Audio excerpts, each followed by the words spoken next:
Today we're talking about my 10 favorite evergreens. These are actually evergreens that I have in my landscape. Everyone should have evergreens in their garden. Then you can dress things up in the summer and in the spring with the different annuals and perennials that give you lots of color. If you like gardening and want to learn how to make your outdoor space awesome, I think you should subscribe.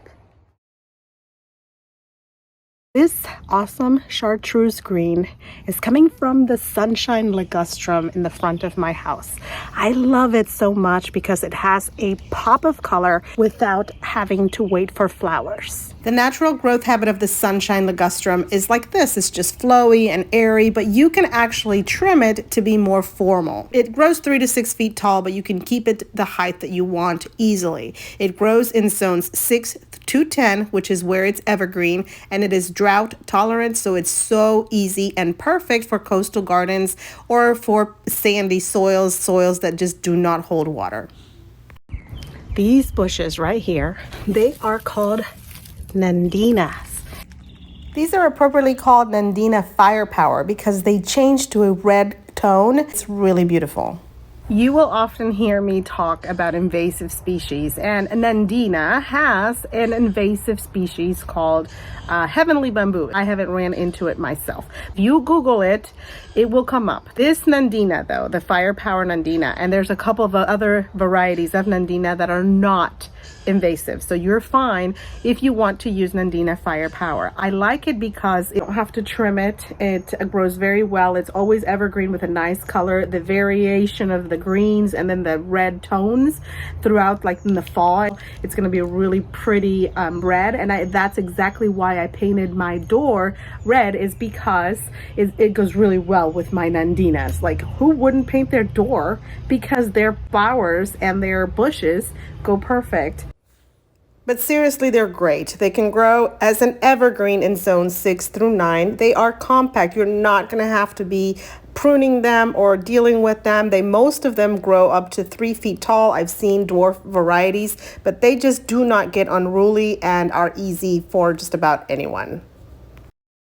This is an Encore Azalea. I love Encores because they give evergreen interest. They're easy to care for, but they also give a pop of color 3 times per year. Sometimes they do 2 times per year, depends on what you have, but I've had interest 3 times per year. Now, don't get me wrong, I love all types of azaleas. As a matter of fact, I made a video specifically speaking about the type of azaleas that you can find in Savannah, Georgia. Here in the South, and many states in the South, you can find lovely azaleas, but those typically only bloom in the spring. And these azaleas, the Encore azaleas, are special because scientists have figured out a way to hybridize several varieties. So they find everything that's perfect about the azalea and put it all into one variety. Anyone who is in zone 6 through 9 should be able to garden with azaleas. You can also use them for container gardens. They are compact bush and they have a compact multi-season bloom. I made an entire video and dedicated to this beauty. It smells so delicious. It's an evergreen that can be used like a bush, and it has so much interest. I suggest that you consider that for your garden. Anytime that you can transform an edible into an evergreen bush, you've got a winner. This one can be trimmed and treated just like a regular ornamental bush. Rosemary can successfully grow in zones 6 through 10. It is an herb that is common in the kitchen, and if it's in a colder zone, then you can also grow it in a container. If you have a favorite evergreen that you think our community definitely needs to know about it, make sure that you post it in the comments below. Oh my goodness, the oregano. It's growing and growing like a carpet of fun. Another evergreen you get to eat, and it looks good in the garden. Oregano can also be trimmed and harvested for your kitchen. It grows and then it flowers. The flowers are also attractive to pollinators, but I like to cut them and I like to keep things neat and organized because it can get out of control, and I really do like it as a ground cover.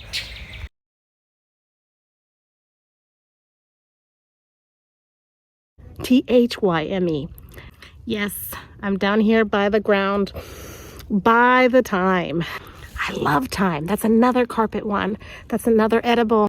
Thyme is an excellent ground cover for areas where something else might not be able to grow. Thyme is flexible, it likes part sun, part shade, and it does very well. It grows easily and spreads easily, but elegantly. It's not invasive. Most of you will be able to grow thyme because it goes from zones 2 through 10.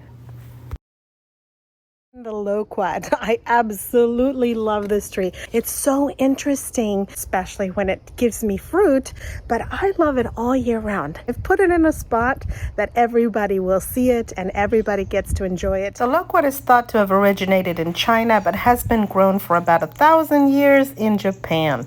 It has made its way to the Americas, where we grow it in the coastal regions from Charleston, South Carolina, all the way down to Florida, and in California on the west coast. The Loquat grows in zones 8 to 10. It's either a bush or can be grown as a fruit tree. It produces awesome yellow fruit that is tasty, and the leaves can be used for tea. I often take photos or do my videos with this little guy in the background. It's the Papyrus, and there is a good reason why I love it. Papyrus is going to give you that instant tropical feel, so people with pools should definitely consider this. Now, keep in mind it's only an evergreen in zones 8 and above, but people that are in colder zones can still plant it. Just keep in mind that it might be an annual or a perennial depending on your climate. It loves humidity and water, and it is great for privacy as well. Before I moved to the Savannah area, I had never come across a pineapple guava, or as it's actually called, the Feijoa. Feijoa produces a beautiful flower and a fruit. It's a bush that can grow to 10 to 12 feet tall. And I'm actually training it to look more like a small tree. But this is the fruit that's like a hybrid between a pineapple and a guava, and it's delicious. It's originally from Brazil, and it grows in other parts of South America. And we know it loves the heat. It is full sun and can grow in zones 8 through 11. It can also become drought tolerant once it's established, but sometimes it does like to have a little bit of a break from the sun, especially in areas like Florida where it gets intense heat. This one back here, this is my latest edible. It's the Kumquat. If you aren't lucky to live in zones 9 and 10, you will probably need to grow this tree in a container. But that's okay, because this tree only grows 10 to 12 feet tall, and it is drought tolerant, which usually means they're easygoing. I have heard that kumquats are the smallest citrus on earth, and you're gonna love it. If you like this video, just give me that thumbs up. It means so much more than you know. I have just shown you 10 evergreens, but there are so many more. Many of them are in your area, and they don't do well in my area because maybe my area is too hot. So research at your local nurseries, but always ask for a great evergreen. There's so many videos that you can watch on this channel that will give you tips, many things I've learned. I've been doing this for 20 years, researching and learning and making mistakes. So watch all the other videos to give you more ideas and suggestions.